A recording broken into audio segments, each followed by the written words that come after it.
Bonjour et bienvenue. Apprendre à communiquer en français passe par l'apprentissage de la langue française. Aujourd'hui, nous allons nous arrêter sur l'expression des sentiments. Comment exprimer ses sentiments? Exprimer ses sentiments est un besoin humain et psychique. On doit donc savoir les exprimer pour pouvoir s'exprimer. Cette rencontre vous permettra de connaître quelques moyens, quelques expressions à employer tant à l'écrit qu'à l'oral pour exprimer ses sentiments. Alors, restez jusqu'à la fin de cette séance. Exprimer ses sentiments, c'est ce que nous allons voir aujourd'hui dans cette nouvelle rencontre. Mais avant de commencer, justement, il faut souligner que très souvent, il y a une confusion chez la majorité des gens entre sentiments et émotions.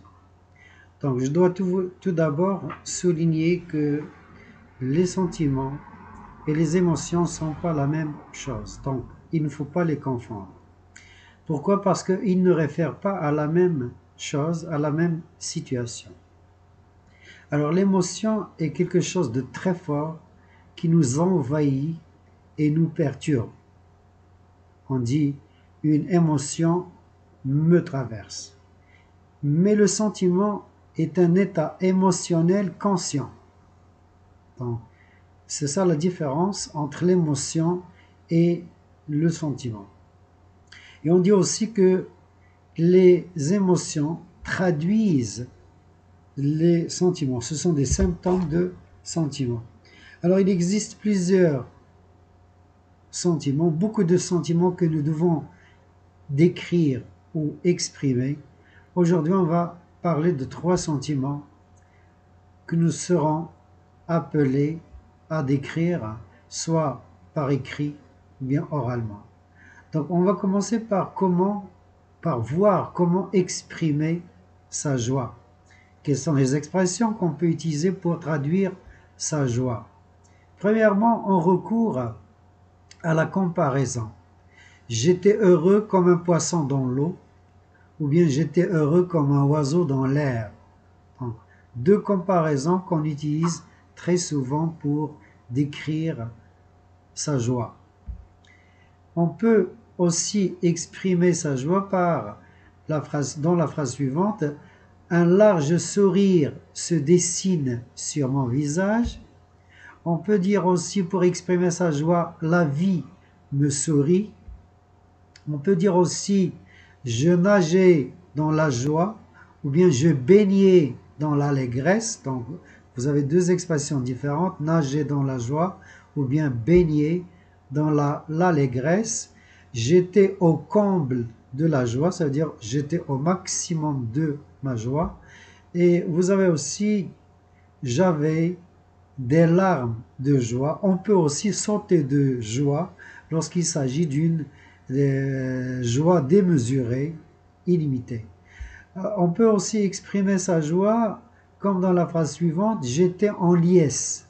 Qu'est-ce que c'est que la liesse? C'est une joie collective qui touche le maximum de gens, le maximum de personnes. Et on passe à la dernière phrase: j'avais la joie au cœur. Ça, c'est la meilleure joie. C'est quand on ressent la joie qui arrive jusqu'au cœur. Donc, ça peut toucher seulement le visage, mais ça peut aller jusqu'au cœur. Et là, c'est la meilleure joie, bien sûr. Au deuxième sentiment, et c'est le sentiment de la tristesse. Comment exprimer sa tristesse? Bien sûr, première expression, j'avais une tête d'enterrement. C'est comme si je viens de perdre quelqu'un de la famille, quelqu'un qui est mort. Donc j'avais une tête d'enterrement. Vous avez, j'étais triste comme un bonnet de nuit. Là, c'est une comparaison. J'étais triste comme un bonnet de nuit. Vous avez, je frôlais là des plumes. On peut exprimer aussi sa tristesse par une profonde amertume m'envahit.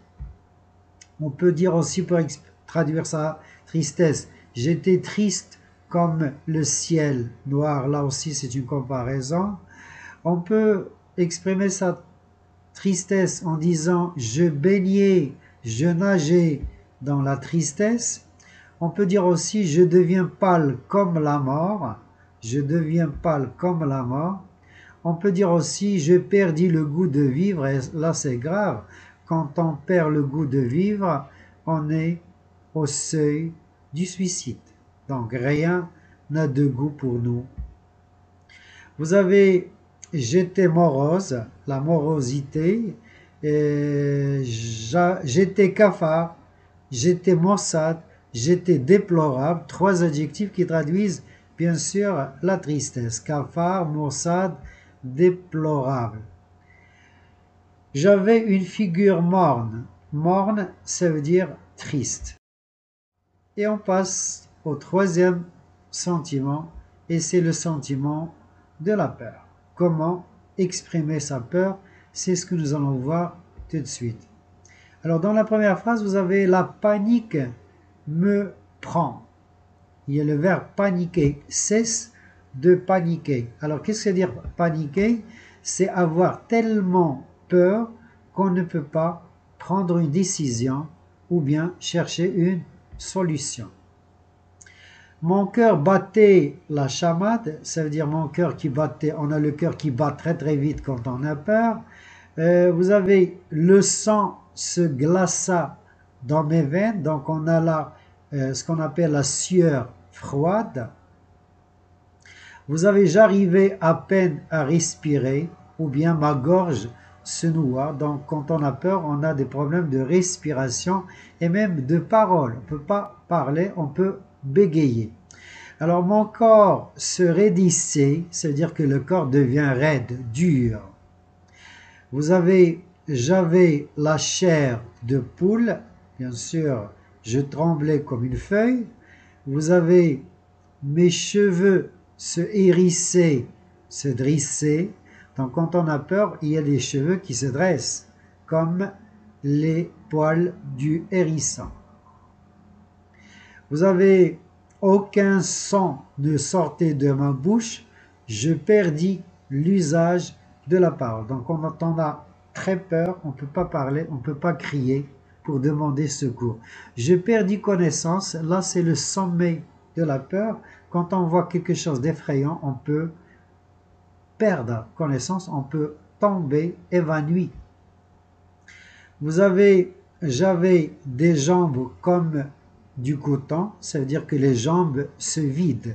Quand on a peur, les jambes se vident, on ne peut pas rester debout.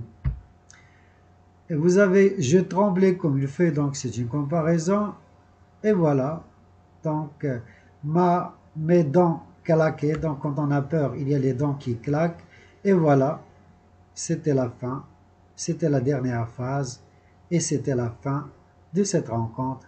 J'espère que c'était enrichissant pour vous et que ça va vous permettre de communiquer aisément vos sentiments et pourquoi pas traduire vos émotions. Au revoir et à la prochaine.